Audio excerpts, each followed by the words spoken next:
Friends, hi, नमस्कार। Welcome to my YouTube channel let's do and learn. Guys, आप सभी का मैं रूपाली अपने यूट्यूब चैनल में बहुत बहुत स्वागत करती हूँ।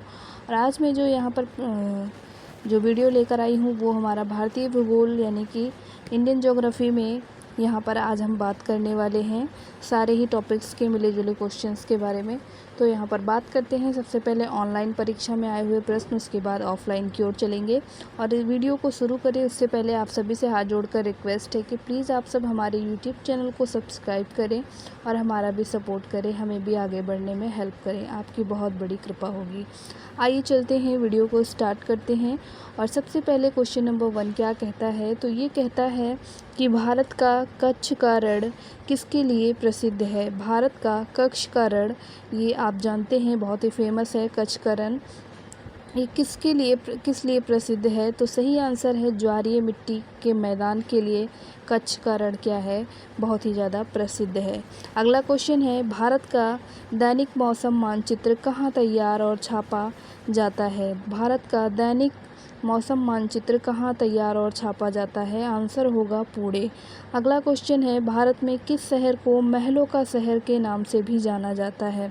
भारत में किस शहर को महलों का शहर के नाम से भी जाना जाता है, आंसर है इसका कोलकाता। कोलकाता को महलों के शहर के नाम से जाना जाता है। अगला आप चलते हैं ऑफलाइन प्रश्नों की ओर। ऑफलाइन परीक्षा की आए हुए प्रश्न हैं, तो जो लोग पेट का एग्ज़ाम दे रहे हैं, एसएससी का एग्ज़ाम दे रहे हैं, उन सभी के लिए वीडियो इम्पॉर्टेंट है, क्योंकि यहाँ पर जो क्वेश्चन मैं डिस्कस कर रही हूँ वो सभी एग्ज़ाम में आए हुए क्वेश्चंस ही हैं। क्वेश्चन नंबर 1 कहता है कि उत्तर भारत में बाढ़ की घटनाएं हाल ही में क्यों बढ़ी। उत्तर भारत में बाढ़ की घटनाएं हाल ही में क्यों बढ़ी। पहला ऑप्शन है वार्षिक वर्षा में वृद्धि, दूसरा है बांधों में गाद अधिक जमने की वजह से, तीसरा है अपवाह क्षेत्र में वन कटाई में वृद्धि से, या फिर डी कहता है इनमें से कोई भी नहीं। तो यहाँ जो सही आंसर होगा इस क्वेश्चन के लिए वो हो जाएगा अपवाह क्षेत्र में वन कटाई क्षेत्र में वृद्धि की वजह से।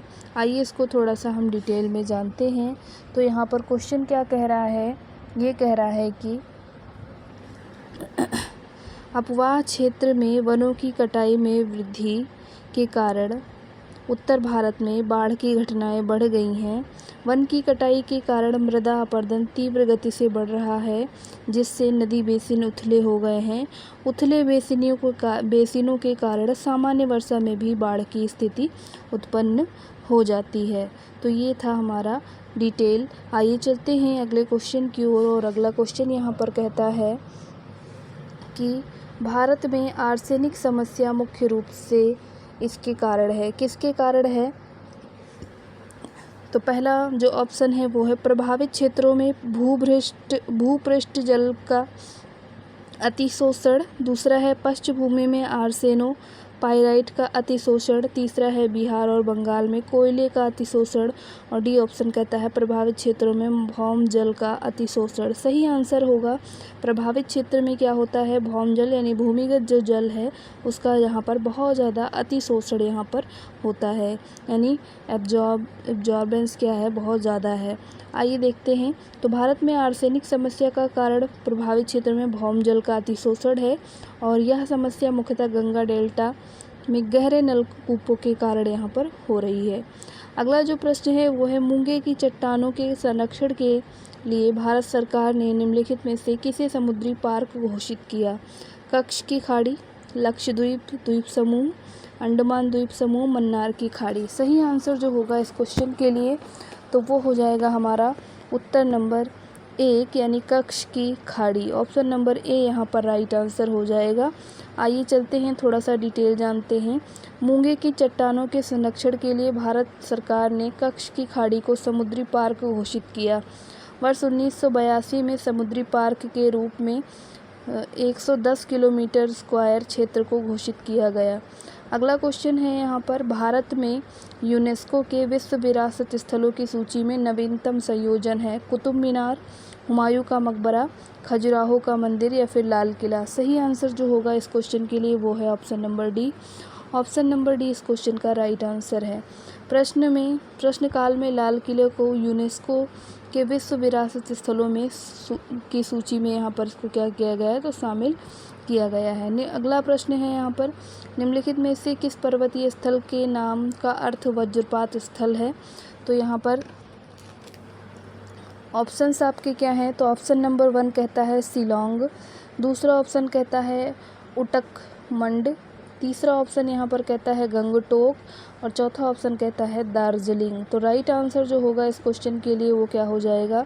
दार्जिलिंग हो जाएगा, जो कि ऑप्शन नंबर डी है और ऑप्शन नंबर डी इस क्वेश्चन का राइट आंसर है। आइए थोड़ा सा डिटेल में जानते हैं। दार्जिलिंग को अधिक मात्रा में वर्षा एवं तूफान के कारण वज्रपात स्थल यानी द लैंड ऑफ थंडरबोल्ट के नाम से जाना जाता है। दार्जिलिंग तिब्बती भाषा के दोरजे यानी वज्रपात और लिंग स्थल से बना है। यह पश्चिम बंगाल में स्थित है। अगला जो प्रश्न है वो है, यूनेस्को की वैश्विक विरासत की सूची में कुछ दिनों पहले भारत के किस स्मारक को शामिल किया गया है? उज्जैन स्थित जंतर मंतर, वाराणसी स्थित जंतर मंतर, दिल्ली स्थित जंतर मंतर या जयपुर स्थित जंतर मंतर? सही आंसर होगा जयपुर स्थित Jantar Mantar, option number D यहाँ पर राइट आंसर होगा। अगले क्वेश्चन की ओर चलते हैं और अगला क्वेश्चन है, अपातनी कहाँ का मुख्य जनजातीय समूह है? अपातनी कहाँ का मुख्य जनजातीय समूह है? तो पहला ऑप्शन है सिक्किम, दूसरा है अरुणाचल प्रदेश, तीसरा है झारखंड, चौथा है नागालैंड। तो सही आंसर जो होगा वो हो जाएगा अरुणाचल प्रदेश, यानी ऑप्शन नंबर बी यहाँ पर राइट आंसर हो जाएगा। आइए चलते हैं अगले क्वेश्चन की ओर और अगला क्वेश्चन है, भारत ने अंतर्राष्ट्रीय सुनामी चेतावनी प्रणाली को कब अपनाया था? 2004 में, 2005 में, 2006 में या 2007 में? सही उत्तर होगा 2006 में और आंसर ऑप्शन नंबर सी सही होगा। आइए थोड़ा सा इसको डिटेल में जानते हैं। तो ये क्वेश्चन क्या कह रहा है? ये कह रहा है भारत में अंतर्राष्ट्रीय सुनामी चेतावनी प्रणाली को वर्ष 2006 में अपनाया गया था और यह मत्स्य वर्ग के गेडिडेई परिवार से संबंधित है और इसे सामान्यतः जीनस गैडस के नाम से जाना जाता है। 26 दिसंबर 2004 को हिंद महासागर में आई महासुनामी से भारत के पूर्वी तटीय प्रदेश भी प्रभावित यहाँ पर हुए थे। आइए अगले क्वेश्चन की ओर चलते हैं। अगला क्वेश्चन है यहाँ पर क्वेश्चन नंबर 9 है। ये कहता है, निम्नलिखित में से कौन एकाधिकार का एक उदाहरण है? स्पिक, भारतीय railway, HMT, Hindustan Unilever limited? सही आंसर हो जाएगा भारतीय रेलवे यानी इंडियन रेलवे। और अगला क्वेश्चन है क्वेश्चन नंबर 10। ये कहता है, भारत का उपग्रह प्रमोचन केंद्र कहाँ स्थित है? अहमदाबाद में, हसन में, हरिकोटा में या थुम्बा में? सही उत्तर है इस क्वेश्चन के लिए option number C. Option number C क्या कहता है? ये कहता है श्रीहरिकोटा में ये स्थित है। अगले क्वेश्चन की ओर मूव करेंगे। अगला क्वेश्चन है यहाँ पर, अंटार्कटिका में अनुसंधान करने के लिए भारत सरकार द्वारा स्थापित अनुसंधान केंद्र का क्या नाम है? दक्षिणी गंगोत्री, उत्तरी गंगोत्री, यमुनोत्री या फिर दिए गए विकल्प में से कोई भी नहीं? तो यहाँ राइट आंसर हो जाएगा दक्षिण गंगोत्री इसको बोलते हैं, ऑप्शन नंबर ए यहाँ पर सही आंसर हो जाएगा। अगले क्वेश्चन की ओर चलते हैं। अगला क्वेश्चन है यहाँ पर, भाभा परमाणु अनुसंधान केंद्र कहाँ पर स्थित है? भाभा परमाणु अनुसंधान केंद्र कहाँ पर स्थित है? पहला ऑप्शन है दिल्ली में, दूसरा है मुंबई में, तीसरा चेन्नई, चौथा हैदराबाद। सही आंसर जो होगा इस क्वेश्चन के लिए वो क्या है? तो ऑप्शन नंबर बी ये सही है, मुंबई में स्थित है। अगले क्वेश्चन की ओर चलने से पहले थोड़ा सा डिटेल जान लें।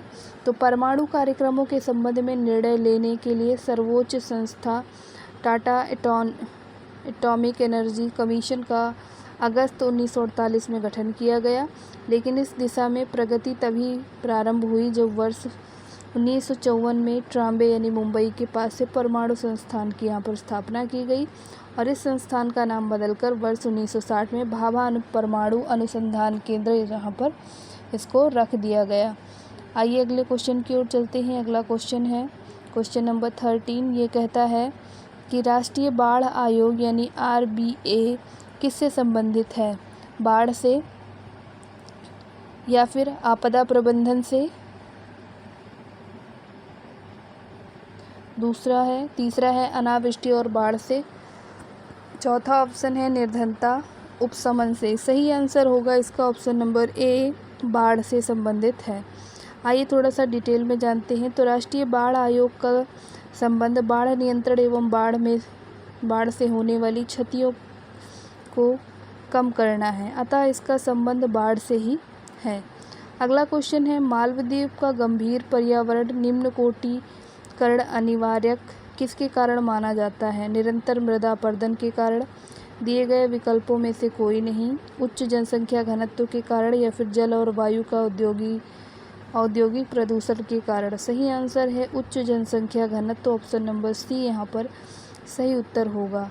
आइए इसको थोड़ा सा डिटेल में जानते हैं। तो मालदीव का गंभीर पर्यावरण निम्न कोटिकरण अनिवार्यता उच्च जनसंख्या घनत्व से जुड़ा है, और मालदीव में तीव्र सामाजिक आर्थिक विकास एवं तेजी से बढ़ती जनसंख्या ने पर्यावरण निम्नीकरण में मुख्य योगदान दिया है। तो ये था आपका आज का वीडियो, जिसमें हमने बात की बहुत सारे मिसलेनियस क्वेश्चंस के बारे में, जो कि इंडियन ज्योग्राफी से रिलेटेड था। उम्मीद करती हूँ आपको आज की वीडियो पसंद आई होगी। वीडियो पसंद आई हो तो आप सभी वीडियो पर लाइक करें, शेयर करें, कमेंट करें, और आप सभी से रिक्वेस्ट है कि प्लीज़ आप सब चैनल को ज़रूर सब्सक्राइब करें। Thank you for watching. नमस्कार, जय हिंद।